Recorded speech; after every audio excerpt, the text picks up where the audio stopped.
দুনিয়ায় তুমি যখন আমার কোরআনকে না মেনে কানা হয়েছিলে, আজকে তোমাকে আমি কানা করে হাসরের ময়দানে উঠিয়েছি। অতএব ভাববার কিছু নয়, তুমি তোমার যে কাজ করেছো কর্মদোষে তোমার সেটাই সাজা হয়েছে।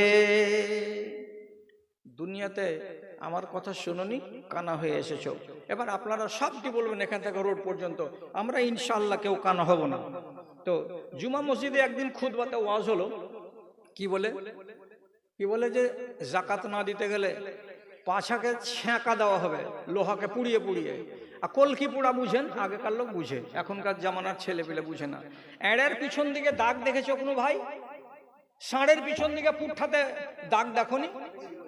এটা কেন? এটাকে লোহাকে পুড়িয়ে পাছাতে এইগুলো করে ছ্যাঁকা দিতে গেলে জিন্দেগির মতো দাগ পড়ে যায়। তো এইগুলো দেওয়া হয় খুব কষ্টের মাধ্যমে। আপনার মতো আমার মতো একগুলো মানুষের কপালে এবং এই দেখেন বুকের সামনে এবং ওর পাছা দিকে যেখানে সেখানে লোহাকে পুড়িয়ে ছ্যাঁকা দেওয়া হবে। একবার দুবার কি হাজার হাজার বার ছ্যাঁকা দেওয়া হবে। আর একগুলো বড় বড় চোখা চোখা শিংওয়ালা মহিষ আর চোখা চোখা শিংওয়ালা গরু আসবে, একবার করে এইটা এমনি করে শিংয়ের উপরে তুলবে, তুলে উপর দিকে উঠে নিচে দুম করে ফেলবে। আর একটা এসে এমনি করে এই শিংটা ধরে এমনি করে তুলবে, আবার ওকে দুম করে ফেলবে। আর একটা এসে আবার আছড়াবে। তাহলে একগুলো শিংওয়ালা গরু আর মহিষ এসে শিংয়ের ভরে তুলবে আর ওকে আছড়াবে। আর ওই লোকগুলোকে আরেকগুলো আল্লাহর ফেরেশতা এসে তার পাছাতে, তার বুকে, তার পেটে, তার কপালে লোহা পুড়িয়ে পুড়িয়ে ছ্যাঁকা দেবে। আপনি বলুন এই লোকগুলো কারা? তো জুমা মসজিদে 52টা খুতবা হয় সারা বছরে। হ্যাঁ না নাজি ভাই? কটা জুমা হয়? 52টা জুমা হয়। একদিন মসজিদে এই গ্রামের ইমাম সাহেব বললেন, জাকাত যদি না দাও তো তোমার পাছাতে লোহা পুড়িয়ে কলকি পুড়িয়ে দাগ দেওয়া হবে, ছ্যাঁকা দেওয়া হবে। ওয়াজ করে দিয়েছেন আধা ঘন্টা। তারপরে পিণ্ডলতলা গ্রামের ওই মাথা থেকে এই মাথা পর্যন্ত জানা যাচ্ছে কি 25টা লোক এমন আছে যে যাদের ব্যাংকে 10 লাখ, 20 লাখ, 30 লাখ টাকা করে জমা আছে। কোন আল্লাহর বান্দা 20খানা লুঙ্গি কিনেনি তার গ্রামের একটা ফকিরকে দেওয়ার জন্য। কোন একটা আল্লাহর বান্দা 20খানা শাড়ি কিনেনি আল্লাহর একটা বান্দিকে দেওয়ার জন্য। লাটের মতো খাচ্ছে আর ঘুরে বেড়াচ্ছে আর বলছে টাকা আছে, আমার বাপের ধন আছে। কাহারই বাপের কি আছে? ছ্যাঁকা খাওয়ার মতো যদি স্বাদ থাকে তাহলে জমা করে রাখো মালকে। তোমার মাল কেউ নেওয়ার জন্য মুখিয়ে নেই, তাকিয়ে নেই। তোমার মাল না হলেও গরিবের দিন কেটে যাবে, কিন্তু তোমার দিন কিভাবে কাটবে তুমি এই সাজাটা নেওয়ার জন্য রেডি আছো তো? তৈয়ার? যদি বলে হ্যাঁ তৈয়ার, তাহলে জাকাতকে আটকিয়ে রাখো। আর যদি বলো যে না আমি জাকাত আটকিয়ে এত বড় শাস্তি নিতে পারবো না, তাহলে এক্ষুনি হাতখানাকে খুলো, মরে দেখো। টাকার যতগুলো চাবি আছে সমস্ত আলমারির কেড়ে নেবে। আর এক একটা মা খালা আমাদের দেশে এমন আছে যার বাড়িতে 10 ভরি, 12 ভরি, 14 ভরি সোনা আছে, কিন্তু একানা পয়সা জাকাতের নামে বের করে না। খালা শুনে রাখো, শুনে রাখো, শুনে রাখো, একটা বেটি ছেলে দুটো বালা সোনার হাতে দিয়ে রাসূলুল্লাহর সামনে খাড়ো আছে। রাসূল বলছেন এই বালার যাকাত বের করেছো? তোমরা জিনা বের করিনি। আতহিব্বু আন তুসাফিরুকা সিওয়ারান মিনান নার, কিয়ামতের দিন তোমাকে দুখানা আগুনের বালা পরানো হবে। রাজি আছো তুমি? তখন মেয়ে ছেলেটি বলছে না আমি রাজি নেই। তাহলে তুমি তোমার এই বালার যাকাত কেন বের হয়নি? মেয়ে ছেলেটি এত ভয় পেল, সঙ্গে সঙ্গে বালা দুটোকে খুলে সামনে চালিয়ে ফেলে দিল। সাহাবায়ে কেরাম বললেন আরে ফেলছো কেন? একে কুড়িয়ে নিয়ে যাও, যাকাত দাও, তোমার বালা পাক। বলছেন না, যে জিনিস আমাকে আগুনে নিয়ে যাবে সেই জিনিস আমি আর হাতে পরবো না। তোমার কাছে কি 87 গ্রাম সোনা নাই? ও বেটি ছেলে, মহিষপুর গ্রামের মাকে বলছি, তোমার বাড়িতে যদি 87 গ্রাম সোনা থাকে তুমি যাকাত দাও, না হলে তোমার কপাল খারাপ আছে। এটা নিতে পারবে? এটা আজাব নিতে পারবে? আমি ওই জন্য গোড়াতে বলেছি না, আপনি হাসছিলেন মনে মনে যে কে কোনটা আজাব পছন্দ করে। কেউ নিজে থেকে আজাব পছন্দ করে? জি না। আর একটা বলছি, খেয়াল করুন আমার দিকে, একটা আজাবের কথা লেখা আছে। একটা ইটের ভাটাতে যেমন চুল্লি থাকে সেই রকম একটা জাহান্নামে চুল্লি থাকবে। চুল্লিটা কেমন? বলছেন নিচের অংশটা অত্যন্ত চওড়া আর উপর দিকটা সরু হতে হতে হতে হতে একেবারে অনেকটা সরু হয়ে গেছে। 10 মিনিট 15 মিনিট পর পর পর পর ওই চুল্লির মধ্য দিয়ে একগুলো লোক বেরিয়ে আসছে জোড়া জোড়া হয়ে, একটা ছেলে আর একটা মেয়ে, এইরকম বুকাবুকি লেগে আছে। এদের দুইজনের গায়ে 1 ইঞ্চি কাপড় নাই, দুজনই উলঙ্গ হয়ে আছে। আর একজন আর একজনের গায়ে একেবারে জড়ো হয়ে দুজন এক হয়ে লেগে আছে। আর ওই উলঙ্গ অবস্থায় চুল্লির উপর মাথা দিয়ে ভর ভর ভর ভর করে ধোঁয়ার সাথে সাথে বেরিয়ে যাচ্ছে, উপর দিকে যাচ্ছে, 50 ফিট উপর পর্যন্ত চলে যাচ্ছে। যাওয়ার পরে আগুনের তাপটা যখন কমে যাচ্ছে, তখন আবার ওই ঝাঁকটা 50 জন, 60 জন, 70 জন ছেলে আর মেয়ে নাঙ্গা হয়ে জোড়া লেগে লেগে আছে, আবার ওই চুল্লির ভিতরে পড়ে যাচ্ছে। চুল্লির ভিতরে যাওয়ার পর জ্বলছে জ্বলছে জ্বলছে জ্বলছে, আবার আধা ঘন্টা 1 ঘন্টা পরে আবার 100-150 জন ওই রকম জোড়া হয়ে বেরিয়ে চলে যাচ্ছে ওপর দিকে। নাঙ্গা, শরীরে একটু কাপড় নাই, 1 ইঞ্চি কাপড় নাই, এবং দুজন জমাট বেঁধে আছে, একাকার হয়ে আছে, উলঙ্গ অবস্থাতে আছে। এই দৃশ্যটা দেখতে পাওয়া যাচ্ছে। রাসূলুল্লাহ জিজ্ঞেস করে বলছেন, জিবরিল, এই লোকগুলো কারা? দুটোই বেটা ছেলে নয়, দুটোই বেটি ছেলে নয়, একটা মেয়ে ছেলে আর একটা পুরুষ ছেলে, দুইজন এরকম জোড়া লেগে আছে, আর একজন আর একজনের সঙ্গে মিলে আছে, একাকার হয়ে আছে, গায়ে 1 ইঞ্চি কাপড় নাই। এরাকে এই সাজাটা কেন দেওয়া হচ্ছে? রাসূলুল্লাহ বললেন, হা উলা, জিবরিল আমিন বললেন, হাউলা ইজনাতো মিন উম্মাতিকা, এগুলো কারা? আপনার উম্মতের ভিতরে একগুলো ষাঁড় আছে যারা বিবাহ করার আগেই, আর একগুলো মহিলা আছে গাভী যারা বিবাহ করার আগেই অবৈধ মেলামেশা করেছে, ব্যভিচার করেছে স্কুলের লাইফে, কলেজের লাইফে। আর যারা কলেজের মুখ দেখেনি তারাও নিজের গ্রামে হোয়াটসঅ্যাপের মারফতে, চ্যাটিংয়ের মারফতে, এবং এইগুলো করে করে করে করে একজন আরেকজনকে ভালোবেসেছে, আর ভালোবাসার পরে তারা শারীরিক সম্পর্ক কায়েম করেছে। এইরকম ব্যভিচারী ছেলেকে আর এরকম ব্যভিচারী মেয়েকে আল্লাহ রাব্বুল আলামিন জাহান্নামের ভেতরে পুড়াচ্ছেন। আর একবার করে চুল্লির মধ্য দিয়ে তাদেরকে বের করে বাহির দিকে নিয়ে আসছেন, আর সারা দুনিয়ার মানুষকে দেখাচ্ছেন, দেখো রে, তোমরা চিনতে পারছো কি না, এটা মহিষপুরের মেয়ে আর এটা ভগবানপুরের ছেলে। ও তোমরা চিনতে পারছো কি না, এই যে জোড়াটা বেরিয়ে এসেছে এটা হলো গঙ্গা দেবীর ছেলে আর এটা হলো মহিষপুরের মেয়ে। এরা দুনিয়াতে অবৈধ সম্পর্কে জড়িয়েছিল, তার জন্য রব্বুল আলামিন তা কিয়ামত, তারপরে হায়াত যতদিন চলবে ততদিন তাদেরকে এটাই সাজা দিতেই থাকবেন, দিতেই থাকবেন, দিতেই থাকবেন। যদি এমন মানুষ থাকে, এমন নারী যদি থাকে, তাহলে ওকে মেনে নিতে হবে কি, যে আমি এই আযাবটা নিতে রাজি আছি। তা না হলে ভুল করার পরে ভুলের উপরে আপনি কায়েম আছেন কেন? ভুলটা ঘাড়ে চেপে আছে না ঘাট থেকে নেমে গেছে? আপনি সাহস করে বলতে পারবেন ঘাট থেকে নামিয়ে দিয়েছি? কেউ জানে না, শুধু ভুল করার লোক আর ওস্তাদ করে বসে আছি, কিন্তু ভুলটাকে নামাবার জন্য কেউ তদবির করতে পারি না আমরা। জি, কোরআন মাজিদে এক জায়গাতে লেখা আছে, চামড়া তুলে দিব রে, পরিষ্কার করে লেখা আছে। আল্লাহ রাব্বুল আলামিন বলছেন, ইউবাসসারুনাহু লাউ ইয়াফতাদি মিন আযাবি রাব্বিহিম ইয়াওমাইযিন বিমানিহি কাল্লা ইন্নাহা লাযা নাযাআতান লিশাওয়া। আমি তোর পিঠের চামড়াকে তুলে দিব। আর যেমনকি চিংড়ি মাছকে ধুয়ে বেছে মা বোনেরা কড়াইয়ে যখন তেলে দেয়, 1 মিনিট টাইম লাগে না, সাথে সাথে চিংড়ি মাছটা এইরকম করে জড়ো হয়ে কোকড়া পেশের মতো হয়ে যায়।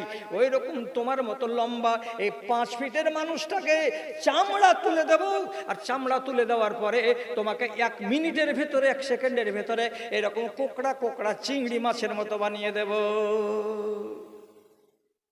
কত চামড়ার চিকন আজ করছো তুমি? ডাব সাবুন আর ফোয়ারাতে গোসল, ঘরের ভেতরে মা খালারাকে জিজ্ঞেস করুন কি করছো তোমরা? ফেয়ার অ্যান্ড লাভলি, এটা কি মাখছো তুমি? তো এটা ভিকো টারমারিক। এক একজনের গায়ে মনে হচ্ছে তেল চুয়ে চুয়ে পড়ছে, এত শরীরের যত্ন করেছো। শরীরের যত্ন করতে মানা নেই, কিন্তু যত্ন করার শরীরটাকে আগুন থেকে বাঁচাতে হবে, এই ব্যাপারে খেয়াল করতে হবে। এটা হলো মূল কথা। আল্লাহ তাআলা এক জায়গাতে এটা শাস্তির কথা বলে দিলেন, আর এক জায়গাতে একগুলো লোককে বলছেন, ওগো তোমরা দুনিয়াতে ব্র্যান্ডেড কোম্পানির সব পানীয় পান করে এসেছো। দুনিয়াতে পানীয় কি কি আছে? পেপসি আছে, কোকা কোলা আছে, 7 আপ আছে, ফিমতু আছে, আরে আর কত কত কত কত আছে। এইসব ব্র্যান্ডেড কোম্পানির জিনিস তোমরা পান করালো, কিয়ামতের দিন তোমরা আসবে, তো তোমাদের মতো মেহমানগুলোকে এইরকমই মেহমানি আমাকে দিতে হবে। হ্যাঁ, আপনাকে মেহমানি ওই রকমই দেওয়া হবে যেমন আপনি জাত মেহমানের। তা আমি তো ভালো জিনিসের নাম নিলাম, 7 আপ, কোকা কোলা, ফিমতো, এগুলো তো পানীয় জিনিস, হালাল। আর যদি আমি বলি 3x রাম, চিনো গো? 2-3টা লোক কখনো যে হ্যাঁ চিনি, যে 3x রাম চিনো না? চিনে, কিন্তু হরগিজ বলে না। রোলস রাইস চিনো? চিনি, কিন্তু লজ্জাতে নাম বলতে পারছি না। এটাও ব্র্যান্ডেড কোম্পানি। এসব ব্র্যান্ডেড কোম্পানির যারা মাল খাওয়া লোক আছো, আর এই ফকির আহমদ দিয়ে পান খাওয়া, আর ডিলাস দিয়ে পান খাওয়া, আর কম্ভু দিয়ে পান খাওয়া, আর এই তিরঙ্গা, আর গুটখা, আর মধু, আর শেখর, আর 5000 আর সিগনেচার, যত এই সমস্ত হারামখোরি করার লোক আছো, এই ব্র্যান্ডেড কোম্পানির মাল তোমাদেরকে কিয়ামতের দিন মেহমান হিসাবে দেওয়া হবে। তোমরা যেমন মেহমান তেমন তোমাদের সেবা। কি হবে? হাদিসে লেখা আছে, কোরআনে লেখা আছে, স্পষ্ট কথা। জাহান্নামে জ্বলতে জ্বলতে বলবে যে আল্লাহ খুব পিপাসা লেগেছে, এতক্ষণ থেকে পুড়েছে, যে আল্লাহ তো পানি টানির কোনো ব্যবস্থা হবে? তখন আল্লাহ তাআলা বলছেন, ফেরেশতারে যারা আমার বান্দারা পুড়ে ছাই হয়ে গেল, একটু পানি পান করাও। তখন কি বলছেন আল্লাহ তাআলা সূরা আহজাবে, ফালিয়াস্তাগিসু ইউগাসুহুম কালমুহলি ইয়াশবিল ওজু বিশা শারাব সাত মুরতাফাকা। জাহান্নামে যত মানুষগুলো জ্বলছে, জ্বলা জ্বলা জ্বলা জ্বলা শরীর থেকে পুজ এবং লহু আর ময়লা আর মাটি বেরিয়ে বেরিয়ে এক জায়গাতে যেমন ঘানির তেল জমা হয়, ওইরকম জাহান্নামের একটা চেম্বারে গিয়ে সব জমা হচ্ছে। ওই পুজ এবং লহুগুলোকে আল্লাহর ফেরেশতারা ফুটন্ত পুজ লহুকে হাত দিয়ে উঠাবের ক্ষমতা নয়, এজন্য লম্বা লম্বা সাঁড়াশি দিয়ে, লম্বা লম্বা শেকল পরানো বাসন দিয়ে দূর থেকে তুলে তোমার মতো আমার মতো এই মানুষগুলো যারা জাহান্নামে জ্বলবে তার মুখের কাছে গিয়ে যেমন নিয়ে যাবে, ও মেহমান পানি খাবা নাকি, আগে থেকে হা করে মুখ দিয়ে বলবে আমাকে দাও আমাকে দাও, আমাকে বড্ড পিপাসা লেগেছে, যেমনি হা করবে ওই পানিগুলো পুজলহু গরম পানিগুলো ঢেলে দেওয়া হবে মুখে, আর বলবে গট গট গট গট করে তোমরা খাও। যেমনি পানিগুলো পান করা হবে, সঙ্গে সঙ্গে সমস্ত পানি আর পেটের নাড়ি আর ভুঁড়ি আর কলেজা আর ফুলকা যা ছিল মলদার দিয়ে সমস্ত হড় হড় করে নিচে নেমে যাবে। তাকাবে বড় বড় চোখ করে আর বলবে আল্লাহ জি পানি খেতে চাইলাম, তো এমন কোন পানি দেওয়া হলো যে পানিতে ভিতরের সব বারাত মেরে দিয়ে সবকে আউট করে দিল। আল্লাহ বলবেন পেরেশান হবি না রে বান্দা, যতটি নাড়ি ভুঁড়ি জ্বলে পুড়ে বাইরে বেরিয়ে গেছে 1 মিনিটের ভেতরে আবার তোমার ভেতরে সেগুলোকে তৈরি করে দেওয়া হবে। সিলসিলা চালু চালু চালু চলতে থাকবে। আর এক গেলা যারা এইগুলো পান করা মেহমান, এদের সম্বন্ধে হাদিসে লেখা আছে। কি লেখা আছে?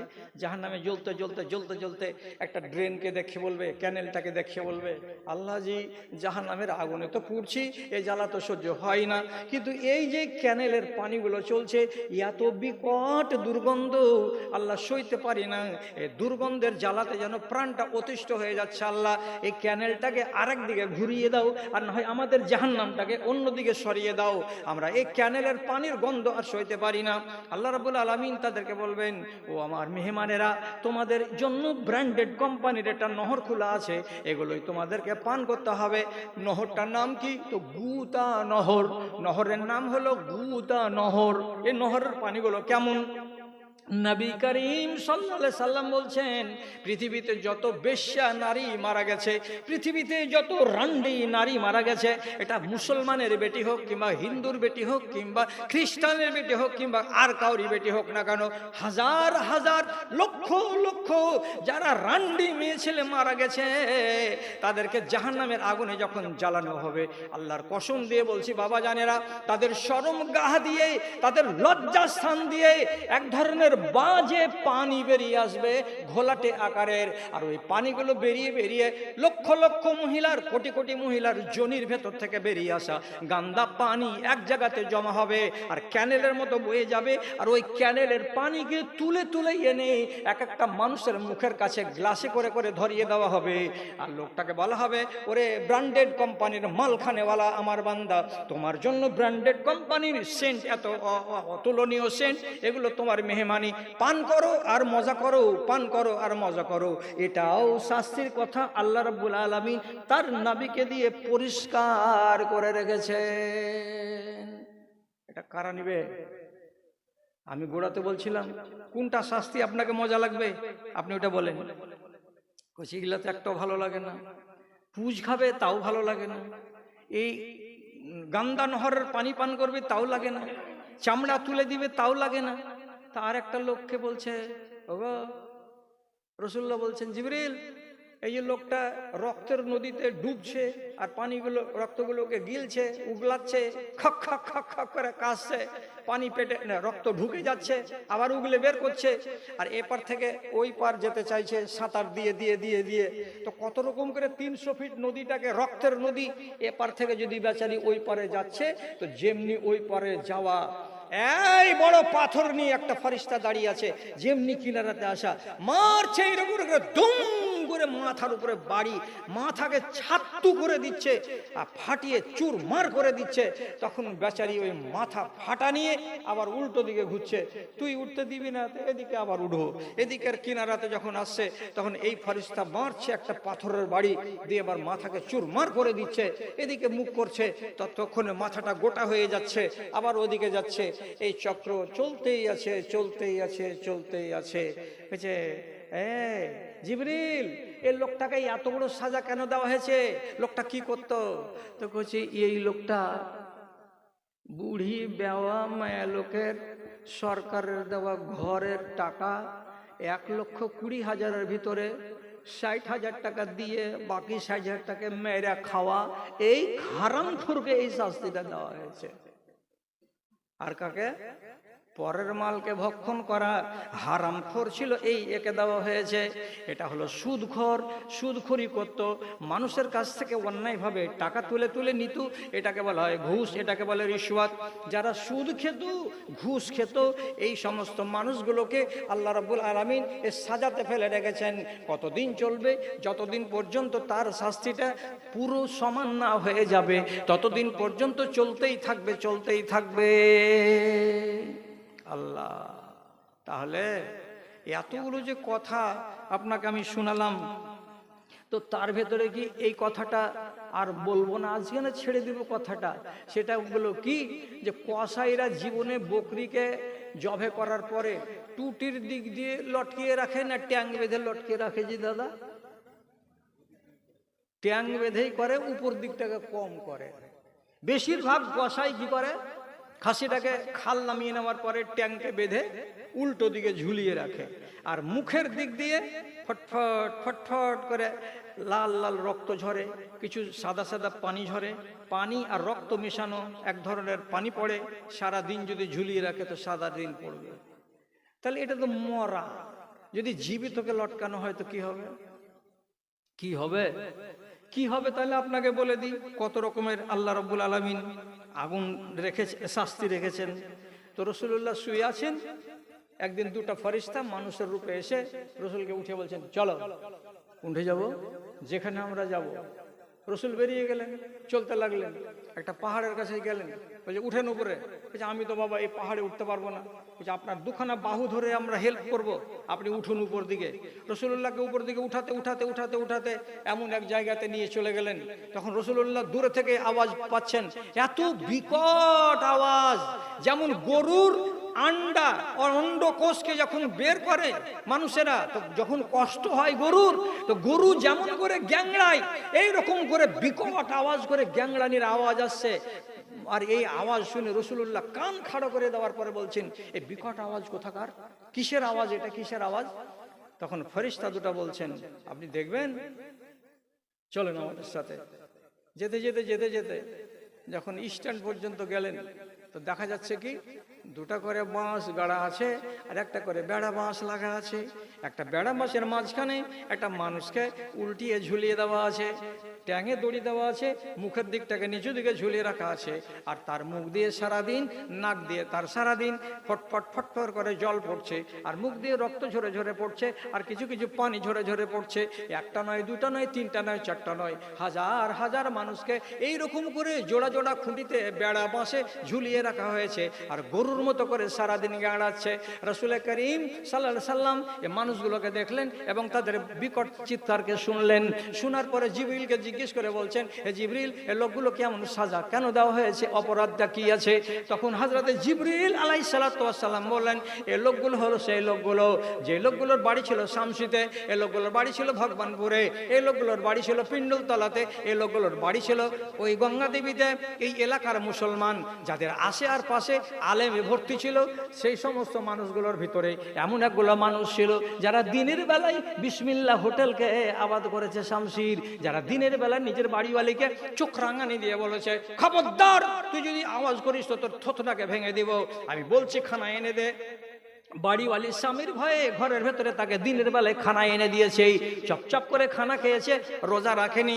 তো যারা রমজান মাসকে উপেক্ষা করেছে, রোজা রাখেনি, এই মানুষগুলো ওই মানুষগুলোই এদেরকে উল্টা করে আল্লাহ রাব্বুল আলামিন ঝুলিয়ে রেখেছেন, আর অতদিন পর্যন্ত ঝুলিয়ে রাখবেন যতদিন পর্যন্ত তাদের কাফারা না হয়ে যায়। আচ্ছা, এত রকমের যে আযাব বলছি, তো মায়েরাই কেউ জবাব দিক আর ভাইরাই কেউ জবাব দিক, কোনটা শাস্তি আপনাকে একটু আরাম লাগলো? চলবে কোনো একটা? চলবে না একটাও না? তাহলে হাইল কাটা দিছি, হাইল কাটা নিয়ে এলেন। আবু তালেব রসুলকে পালা পোষা করেছেন 47 বছর। আবু তালেব মুমিন নয়, কাফের হয়ে মরেছে। রসুলকে দেখাশোনা করেছেন 6 বছরের বালক থেকে শুরু করে কত বছর বললাম? 47 বছর পর্যন্ত রসুলের পৃষ্ঠপোষকতা করে গেছে কে? আবু তালেব। আবু তালেবের এই পৃষ্ঠপোষকতা করার কারণে আল্লাহ তাআলা বলছেন, হে আমার নবী, আবু তালেবকে আযাব দিব, কিন্তু সারা পৃথিবীর মানুষের আযাবের চাইতে হালকাটাই দিব, ওকে বেশি দামি আযাব আর কড়া আযাবটা দিব না।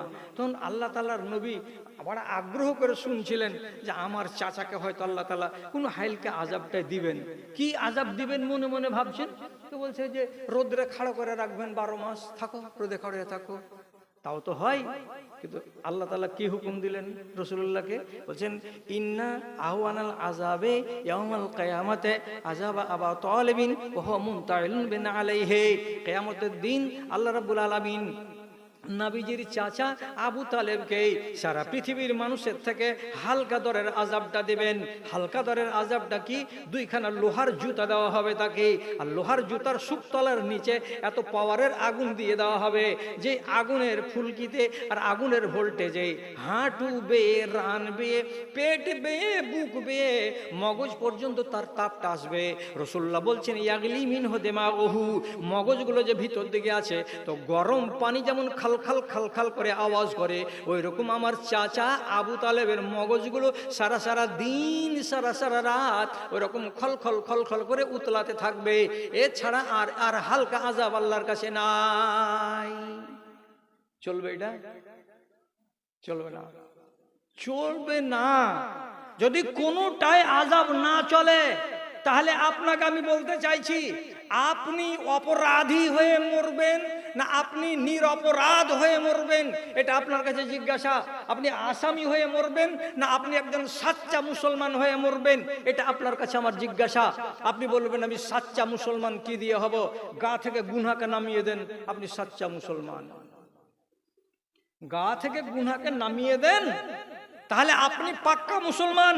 আপনার আর কোনো আযাব নেই, আর আপনাকে কোনো রকমের কষ্ট পোহাতে হবে না কিয়ামতের দিন। তা আপনি বলবেন আমি আমার গা থেকে কেমন করে পাপ নামাবো?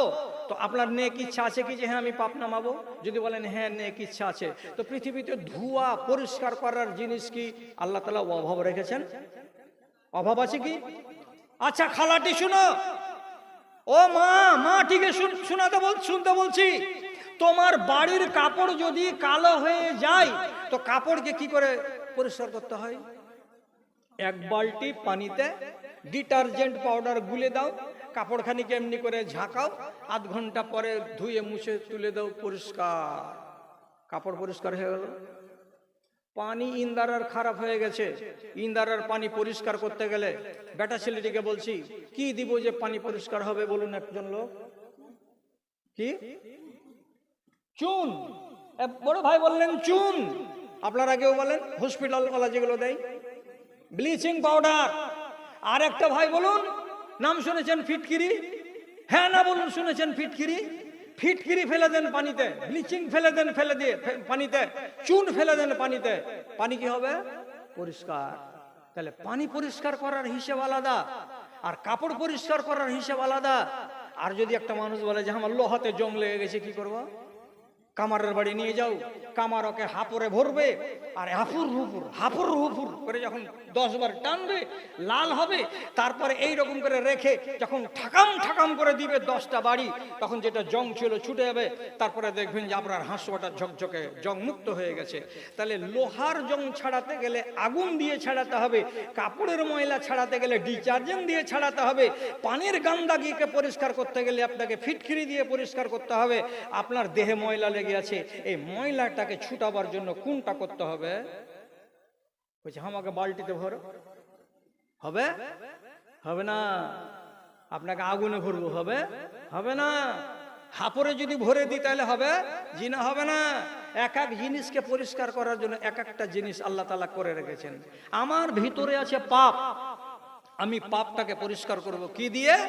রাসূলুল্লাহ বলছেন, যেই মানুষের গায়ে একটা ভুল হয়ে যায়, নোকে তাতফি কালবেহি নোক্তাদান, যেমনি একটা ভুল করবে সেই মানুষটার অন্তরের ভেতর একটা কালো স্পট পড়ে যাবে। আর এই লোকটা যদি ভুলটাকে মুছে না নেয় আল্লাহর কাছ থেকে, তাহলে কালো হয়ে থেকেই যাবে। সোমবারের দিন একটা পাপ করে একটা দাগ লাগালো, আর মঙ্গলবারের দিন আর একটা ভুল করে আর একটা দাগ লাগালো। এইরকম করে যদি দাগ লাগাতেই থাকে, দাগ লাগাতেই থাকে, একটা বছর হবে না, পুরো অন্তরটা কালো কালো কালো কালো দাগ হয়ে যাবে। তারপরে ভালো জিনিস আর বুঝতে চাইবে না, তার কাছে জান্নাতের ওয়াজ ভালো লাগবে না, তাকে জাহান্নামের ওয়াজ আর ভালো লাগবে না, তার ভিতরে কোনো কথায় আসর আর করবে না। কিন্তু দাগ পড়লো, দাগটাকে মুছে নিতে হবে। কি দিয়ে মুছবো? রাসূলুল্লাহ বলছেন আল ইস্তিগফার, তোমাকে ইস্তিগফার করতে হবে। ইস্তিগফার মানে কি? ক্ষমা প্রার্থনা করা, ক্ষমা প্রার্থনা করা। কি বলে ক্ষমা প্রার্থনা করতে হয়? আর সোজা সোজা আর বলবো না। আমার পরে আসবে বাংলাদেশি, কতক্ষণ যে হলো না হলে হিসাব কিছু করতে পারছি না, কিছুক্ষণ আর বলে দিই। ক্ষমা প্রার্থনা মানে কি? আরবিতে যদি বলি তো ওর নাম হলো ইস্তেগফার, আর বাংলাতে যদি বলি ক্ষমা প্রার্থনা। ক্ষমা প্রার্থনা করতে গেলে আপনার গুনাহগুলো মাফ হবে, কিন্তু ভালো করে জেনে রাখেন, যেগুলো ছোট গুনাহ সেগুলো মাফ হবে, যেগুলো বড় গুনাহ এত সহজে মাফ হবে না। ছোট গুনাহ কোনগুলো? গলতে বসে আছেন, সামন দিয়ে কার বেটি চলে যাচ্ছে, আগে দেখে আছেন তো দেখে আছেন, চোখের পলকও মারেন না, এটা কোন গুনাহ? সাগিরা গুনাহ। গলিতে একটা কুকুর বসে আছে, একটা ঢিল ছুঁড়ে দিলেন, কুকুরটাকে লেগে গেল, কাউ কাউ কাউ কাউ করতে করতে কুকুরটা পালিয়ে গেল, এটা সাগিরা গুনাহ। একটা গাছের ডালকে এমনি ভেঙে দিলেন, কাজে লাগালেন না, মিসওয়াকও বানালেন না, বেকার বেকার ডালটাকে ভাঙলেন আর ফেলে দিলেন রাস্তার কিনারায়, এটা হলো সাগিরা গুনাহ। আপনি একটা মানুষকে দেখলেন না, দেখার পরে বলছেন রে শ্বশুরের বেটা কুন্ডে গেছিলি। শ্বশুরের বেটা বলার মানে এটা কি? এটা তো একটা ছোট মোটো গালি হলো, এর থেকে নোংরা গালি আমাদের দেশের লোকেরা বলে। কোনো একটা মানুষ যদি একটা গালি কাউকে দিয়ে দেয় তাহলে পরে এটা হলো সাগিরা গুনাহ। কোনো একটা মানুষ যদি কোনো একটা পশুকে কষ্ট দেয় তো এটা হলো সাগিরা গুনাহ। একটা মানুষ একটা চড়ুই পাখিকে মারলো, মারার পরে তাকে গোশত করে খেলো না, শুধু এমনি করে গুলল দিয়ে মারলো, আর মারার পরে তাকে অমনি মরা ফেলে রেখে দিল, এটা হলো সাগিরা গুনাহ। এইরকম করে কাউকে গাল দেওয়া, কারোর দিকে তাকিয়ে দেখা, কাউকে কি কিছু অন্যায় কথা বলা, এগুলো হলো সব সাগিরা গুনাহ, সাগিরা গুনাহ, সাগিরা গুনাহ। আস্তাগফিরুল্লাহ যদি বলা যায় তাহলে সাগিরা গুনাহগুলো মাফ হবে, আর কাবিরা গুলো কিন্তু অত সহজে মাফ হবে না। কাবিরা কোনটা? মদ খাওয়া কাবিরা গুনাহ, সুদ খাওয়া কাবিরা গুনাহ, ব্যভিচার করা কাবিরা গুনাহ, এবং জাদু করা কাবিরা গুনাহ, শিরকের গুনাহ কাবিরা গুনাহ, এবং তিরাঙ্গা খাওয়া, গুটকা খাওয়া, এই নেশা জাতীয় দ্রব্য এগুলোকে পান করা, খাওয়া, এগুলো হলো গুনাহ। মা বাপের সঙ্গে নাফরমানি করা, এগুলো হলো কাবিরা গুনাহ। মেয়ে ছেলে হয়ে যদি বেপর্দা হয়ে চলে, মাথায় কাপড় না দেয়, তার কোখা যদি দেখতে পাওয়া যায়, এগুলো হলো কাবিরা গুনাহ।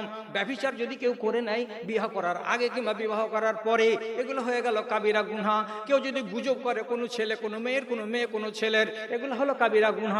এই বড় গুনাহকে যদি মুছতে চাওয়া যায় তাহলে বড় লকড়ি কাঠি কুড়াতে হবে, আর ছোট মোটো যদি সাগিরা গুনাহকে মাফ করা যায় তো অল্পতেই মাফ হয়ে যাবে। এবার দু তিনটা কথা আর বাকি আছে, এটি বলে দিব, দিয়ে ছেড়ে দিব, তারপরে আপনাদের পরের বক্তা আসবে। এবার কি কি করে শিখাবো আপনাকে? ছোট ছোট গুনাহগুলো আস্তাগফিরুল্লাহ বললে মাফ হয়ে যাবে। এক্ষুনি আপনি করে আসলেন কোনো একটা অন্যায়, এখানে এসে করলেন কি, ওই গুনাহটাকে স্মরণ করে আপনি বললেন আস্তাগফিরুল্লাহ। যদি খালি মুখে বলেন আস্তাগফিরুল্লাহ ওই নিয়াতে, তাহলে এই গুনাহটা সাথে সাথে আপনার গা থেকে মুছে যাবে। আর একটা খুশির খবর বলবো, আপনি যদি কোনো একটা গুনাহ করেন তো আল্লাহ তাআলা বাম দিকের ফেরেশতাকে বলেছেন 6 ঘন্টা কোনো আমার বান্দার পাপকে খাতাতে তুলতে পাবে না। কয় ঘন্টা? কয় ঘন্টা? 6 ঘন্টা খাতাতে তুলতে পাওয়া যাবে না। অতক্ষণ পর্যন্ত তোমাকে রুখতে হবে, যতক্ষণ পর্যন্ত 6 ঘন্টা গত না হবে ততক্ষণ পর্যন্ত তুমি লিখবা না এই পাপটা। এখন স্কুল যাওয়ার মাথায় মেয়েটি চলে যাচ্ছে, নিজের মনে স্কুল বই হাতে করে নিয়ে, আপনার বেটা এক কিনারাতে খাড়িয়েছিল, ওর নাম ধরে বলছে রোজিনা, তাকালছে কে? শাশুড়ি, আই লাভ ইউ, মেরে দিল তাকে তীর, আই লাভ ইউ। আরে তুমি পরের মেয়েকে আই লাভ ইউ বলার কে? এই যে অপরাধ, এই যে অন্যায়, তোমার এই অন্যায়টাকে আল্লাহ রাব্বুল আলামিনের ফেরেশতা লিখতে পাবেন না। কয় ঘন্টা? 6 ঘন্টা। অতক্ষণ পর্যন্ত আল্লাহ তাআলা বলছেন ইন্তজার করো। এই ছেলেটার যদি বিবেকে কুলিয়ে যায়, কেন বললাম পরের বেটিকে আই লাভ ইউ, এটা তো অন্যায়। মনে যদি অনুশোচনা আসে, আর তারপরে যদি ওখানে দাঁড়িয়ে কিংবা বাড়ি এসে যদি বলে আস্তাগফিরুল্লাহ আস্তাগফিরুল্লাহ রাব্বি মিন কুল্লি যামবিন ওয়া আতুবু ইলাইহি, যদি এইরকম তওবা করে দেয় তো আল্লাহ রাব্বুল আলামিন বলছেন ফেরেশতা কি করবে? পাপটাকে না তার হাত থেকে জমিনে ফেলে দেবে, খাতাটা ফাঁকা থেকে যাবে। আর 6 ঘন্টা যদি পার হয়ে যায় ওই পাপটাকে লিখে দেওয়া যাবে। আর এই পাপটাকে যদি সে মাপ না করায়, প্রত্যেক সপ্তাহে একবার সোমবারের দিন সন্ধ্যাবেলায় তোমার আমলগুলো প্রথম আকাশ থেকে 7 আসমানে যাবে, আর তোমার আমলগুলো আর একবার বৃহস্পতিবারের দিন সন্ধ্যাবেলায়, এই 3 দিনে যা করলে আবার উপর দিকে চলে যাবে, নামতে থাকবে না রে বাবা।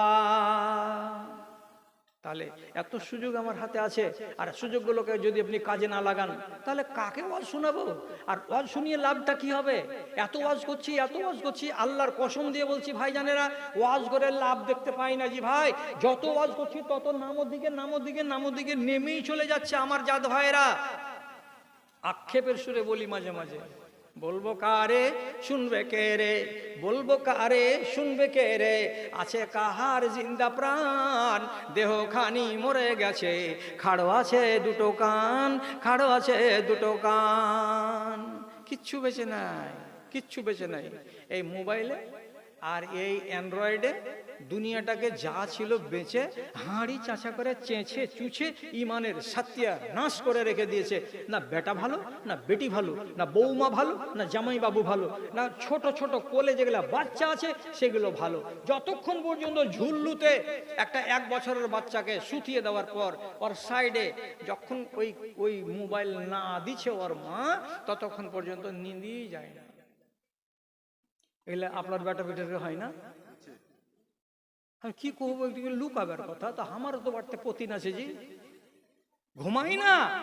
আর যখনই মোবাইলটাকে জুড়ে দিচ্ছি আর আধা দূরে রেখে দিচ্ছি, আর একটা করে ওই বলছে, ওই কইছে যে डीजे वाला बाबू मेरा गाना चला दो, गाना चला दो, डीजे वाला बाबू मेरा गाना चला दो, गाना चला दो। আর যখন ডিজে ওয়ালা বাবু করছে, ঝনক ঝনক ঝনক ঝনক যখন আওয়াজ করছে, ঝুলতে বসে বসে রাখলাম, এখনো বলি ফুটেনি। আর এরকম বাচ্চা এখনকার জামানাতে যা পয়দা হচ্ছে, মা আর বাপ যে হালাতে জন্ম দিচ্ছে ওই হালাত নিয়ে বাচ্চাটা দুনিয়াতে এসে ওইরকম কাজ করছে। 1 বছরের ছেলে হয় না, এত বড়খান প্লাস্টিকের ব্যাট দিতে হয়েছে ওকে, আর ওই ব্যাট আর একটা বল নিয়ে খাড়াই চেয়ারকে ঠাটাইছে, খাড়াই টেবিলকে ঠাটাইছে, খাড়াই বাসনকে ঠাটাইছে। কি করছিস রে? বলছে সেঞ্চুরি করছি গে মা। জমানা কতটা নিচে নেমেছে, মানুষ খারাপ হয়ে গেল। ওয়াজ করে মানুষকে আর কাবু করতে পারা যাচ্ছে না। ওয়াজ শুনছে কিন্তু কাজে লাগাতে চাইছে না মানুষেরা। ভাইজি, আপনার ইমান কতখানি আছে? একটা লোকের কথা বলবো, শুনবেন? লম্বা করে না, কলিমুদ্দিন একটা চিরকট দিও আমাকে, যেমনি টাইম হয়ে যাবে। আবু বকর সিদ্দিক রাদিয়াল্লাহু তাআলা আনহু, আবু বকর সিদ্দিক রাদিয়াল্লাহু তাআলা আনহু তিনি হলেন প্রথম খলিফা।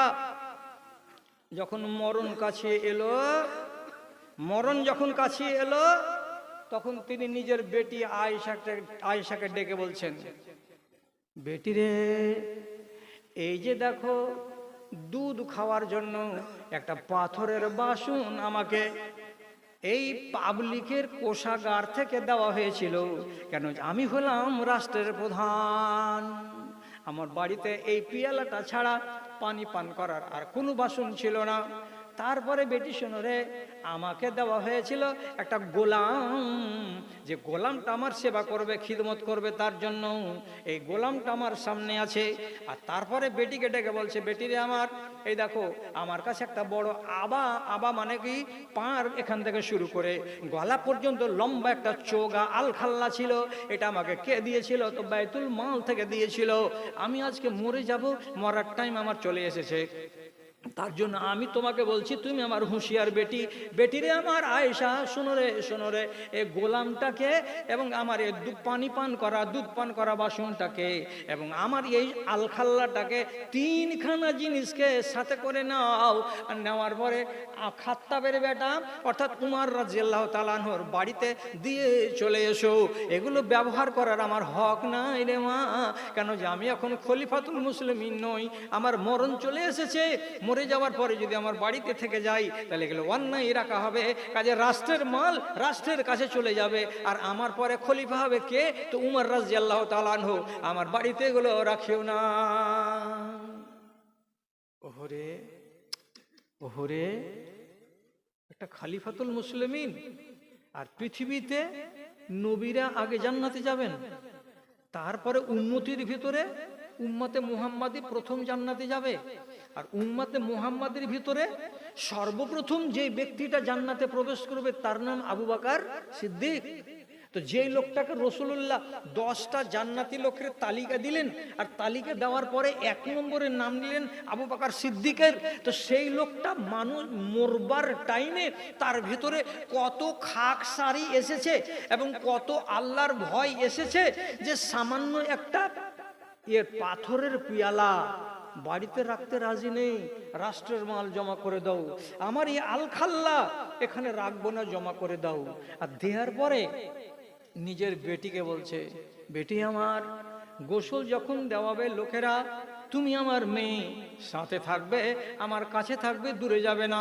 তারপরে আমাকে যে কাফন পরাতে হবে, তো বেটি আয়েশা, তোমার মতো জ্ঞানী গুণী মেয়ে আমার সামনে আর কেউ নেই, তার জন্য তোমাকে বলছি, আমার যে 2খানা লম্বা লম্বা চাদর আছে সাদা, আমি যখন মরে যাব বা মরণটা কাছে চলে আসবে, তখন সাদা চাদরটাকে তুমি আগেই কেচে দাও, আর কেচে দেওয়ার পর শুকিয়ে নাও, আর ওই পুরানা চাদর দুটাতে আমাকে কাফন পরিয়ে দিয়ে কবরে দিয়ে আসার ব্যবস্থা করবে। আর এটাই হলো আমার শেষ পোশাক। মা আয়েশা বলছেন, আব্বাজান, আপনি তো মুসলমানদের খলিফা, আপনি তো সারা ইসলামী জাহানের নেতা, আপনার মতো মানুষটাকে 2খানা চাদরে কিসের জন্য কবরে দেব? আপনার মতো মানুষটাকে পুরানা চাদরে কেন কবরে দেব? আপনার জন্য নতুন কি কাপড় এদেশে পাওয়া যায় না? তখন আবু বকর সিদ্দিক বলেছিলেন কাঁদতে কাঁদতে, বেটিরে আমার, ইন্নাল জাদিদা আহাক্কু বিহি আল আহিয়া, যারা বেঁচে আছে তারাই নতুন নতুন কাপড়গুলো পরবে, এটা ওদের হক। আমি মরে যাব, মরা মানুষ, আমি নতুন কাপড় পরতে কেন যাব? আমাকে মরা কাপড়েই কাফন পরিয়ে দিও। একটা জান্নাতি মানুষ মরতে যাচ্ছে, তো তার ভিতরে খাকসারি কতখানি, আল্লাহ যেন আমাকে এটার জন্য ধরে না নেন যে তোমার বাড়িতে আলখাল্লা থাকলো কেন, তোমার বাড়িতে গোলাম থাকলো কেন, এটা তো সরকারের মাল। এত বড়টা ইমানদার মানুষ, এত বড়টা দিনদার মানুষ, আর উম্মতে মুহাম্মাদির সর্বশ্রেষ্ঠ মানুষ, আর সেই মানুষটা যদি মরবার কালে এমন খাকসারি করে, তাহলে আমি আর আপনি কতখানি ইমানদার লোক গো ভাই। ভালো করে শুনে, ইবনে আবি মুলাইকা এক সাহাবী, উনি বলছেন রাসূলুল্লাহর ইন্তেকালের পর আমি রোজ রোজ কি করতাম, আম্মা আয়েশার বাড়ির গোড়া দিয়ে আমি গত হইতাম। কেন গত হইতাম? মনে মনে ভাবতাম মা আয়েশার সাথে যদি দেখা হয় তো হয়তো উনি কিছু শিখাবেন, আর না হয় আমার মনে কোনো প্রশ্ন আছে তো আমি উনার কাছ থেকে শিখে নিব। এই উদ্দেশ্যে আমি আম্মা আয়েশার বাড়ির গোড়া দিয়ে, ঘরের গোড়া দিয়ে আমি যেতাম। একদিন আমি ফজরের নামাজের পর মা আয়েশার কামরার গোড়া দিয়ে যাচ্ছি, তো দাঁড়ালাম। তো যখন ওইখানে আমি দাঁড়ালাম, তো আম্মা আয়েশা আয়াত পড়ছেন কোরআন মাজিদের। কি পড়ছেন? ফামান্নাল্লাহু আলাইনা ওয়া ওয়াকানা মিন আযাবিস সুমুম। তার মানে কি? আল্লাহ রাব্বুল আলামিন আমাদের উপরে দয়া করেছেন এবং দয়া করে আমাদেরকে জ্বলন্ত আগুন থেকে বাঁচিয়ে নিয়েছেন। এর মানে আমরা ঈমান আনতে পেরেছি এবং আমরা আল্লাহ তাআলাকে চিনতে পেরেছি। এটা আল্লাহর বিশেষ দয়া আমার উপরে। ইবনে আবি মুলাইকা বলছেন, এই আয়াতটা আমি দাঁড়িয়ে দাঁড়িয়ে 3 বার শুনলাম, 4 বার শুনলাম, 5 বার শুনলাম। আল্লাহ আমাকে জাহান্নামের আগুন থেকে বাঁচিয়েছেন, আল্লাহ আমাকে জাহান্নামের আগুন থেকে বাঁচিয়ে নেন। এইভাবে যে তিনি বলছেন কোরআনের আয়াতটা, আমি 5 বার 7 বার শোনার পর আর দাঁড়ালাম না, আমি চলে গেলাম কাজে। কাজ শেষ করার পরে যখন ফিরে আসছি, তো আবার মনে মনে ভাবছি মা আয়েশার বাড়ির গোড়া দিয়েই যাব, যদি কোনো কথা একটা শুনতে পাওয়া যায়। তো ফিরে এসে যদি আধ ঘন্টা পরে 1 ঘন্টা পরে আসছি, তো দেখতে পাচ্ছি আম্মা আয়েশা ওই আয়াতটাকেই পড়ে চলে যাচ্ছেন, ওই আয়াতটাকেই তেলাওয়াত করে চলে যাচ্ছেন। জাহান্নামের আগুন বলে তার মনে কত ভয় আছে, কত ডর আছে, যে একই কথা ঘন্টা 1.5 ঘন্টা ধরে বলেই চলে যাচ্ছেন, অন্য কোনো কথা তিনি মনে আনছেন না। অথচ মা আয়েশার ঈমান সম্পর্কে আপনাকে বেশি জ্ঞান দেব না, শুধু এইটুকু কথা বলি, এইটুকুনি কথা বলি। সেটা কথা কি? নাবিজি যেদিন প্রথম রাত মা আয়েশাকে নিজের কামরাতে নিলেন, তো মা আয়েশার মুখ থেকে যখন কাপড়টাকে সরালেন, স্ত্রীকে দেখলেন, তো চেহারাখানা দেখা মাত্রই নবীজি বলছেন, আয়েশা তোমার চেহারা তো আমি দেখেছি এর আগে। তো মা আয়েশা বলছেন, জি না, আমি আবু বকরের বেটি, জীবনে সামনে আসেনি আপনার, আপনি আমাকে দেখেননি, কিন্তু আপনাকে আড়াল থেকে আমি 10 বার দেখেছি, 20 বার দেখেছি।